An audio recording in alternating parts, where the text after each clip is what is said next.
What are you telling Ohio voters in these closing moments tonight in your closing argument against J.D. Vance, who had Donald Trump come in to help support him tonight?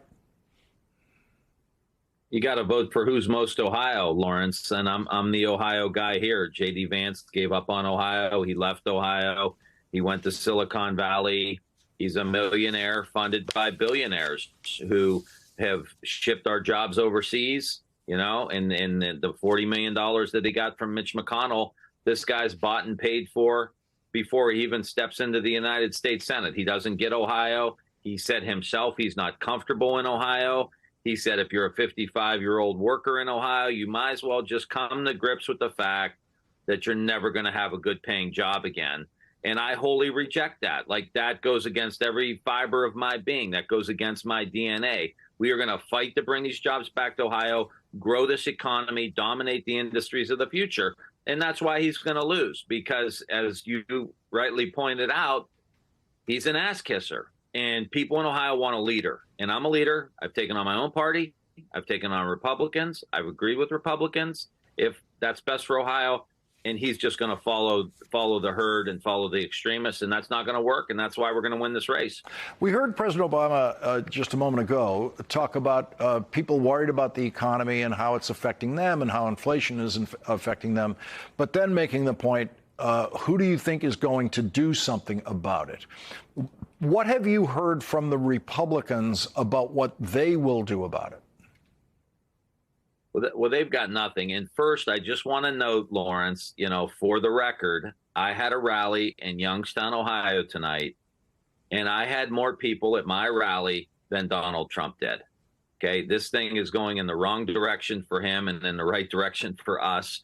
And what we're going to do is we're going to continue to invest into America and outcompete China, rebuild the middle class. I mean, that's what we're doing here. We're starting to build things again in Ohio. That is the number one issue. Inflation is hurting people. There's no question. It's bad and it's painful, and they need a tax cut. They need more money in their pockets. But we also got to start building stuff again, and that's been the plan. Like, we literally have had a stream of investments into Ohio over the last few months. Honda's building a $4 billion battery plant up where I'm from in Youngstown. We have Foxconn bought the old General Motors facility. We have 5 products coming out of there now: 3 electric cars, an electric truck, an electric tractor with a battery plant across the street. In Toledo, they're doing solar.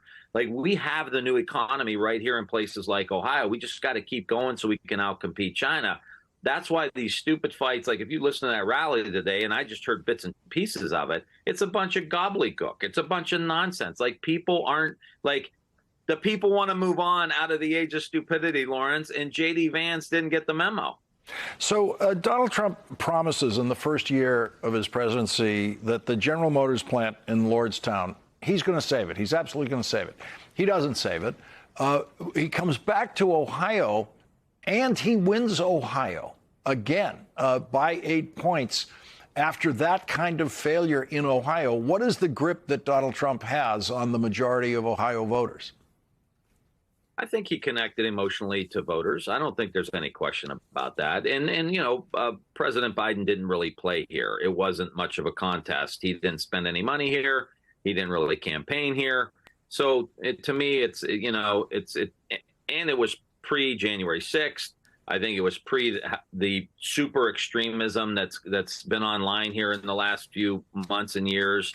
Like, that's all after that election, and people are ready to get back to normalcy. There's an exhausted majority out there, Democrats, Republicans, and independents, and they just want to push out the extremists. Like, they don't want to vote for people who think that the election was stolen. They don't want to vote for people who want to ban books. They don't want to vote for people who want a national abortion ban, or, like J.D. Vance says, where a woman in a violent marriage should stay in that marriage for the sake of her kids. Like, that's insanity.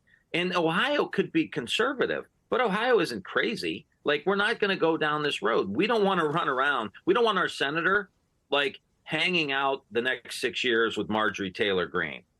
We don't want that. And I'm telling you that we are going to win this race. J.D. Vance is going to get put to bed. He's going to end up back in California, and we're going to try to help this country move into an age of possibility, an age of reform, and an age of reconciliation. That's why I'm running. We got to take the temperature down, push out the extremists, and get back to being Americans. When J.D. Vance was a Republican investment banker, venture capitalist, he talked about Social Security being basically, as far as he was concerned, an impossible government program to finance and to continue. Now that he's a Republican candidate for Senate, he seems to be saying, oh, no, he wants to save Social Security. But he's part of a party, no matter what he's saying today, that has actively tried to cut the cost of living increase that everyone got in Social Security this year, the highest one they've gotten in decades because inflation is high. And he's joining a party where many of the senators already in place there in the Senate who will remain in place are trying to basically repeal Social Security and make it a program that gets funded or doesn't get funded, as the case may be, from year to year. Well, this is a huge issue here in Ohio. There's no question about it. And all I will tell people in Ohio is this. They told us they were going to overturn Roe v. Wade. They told us. We didn't believe them. Now they're telling us that they want to get rid of Social Security. They want to vote on it every 5 years. They want to privatize it. They want to privatize Medicare. We need to believe them. And that means that we need to fight this crew as hard as we possibly can. And we need to make sure that we protect the retirement of our seniors and the health care for our seniors. And that's it. I mean, that's the election. These economic issues in Ohio and rural areas. I mean, Social Security is the backbone of rural Ohio and rural America. And we can't let it get privatized. And J.D. Vance does not care about the future of rural Ohio. And so we got to continue to fight them.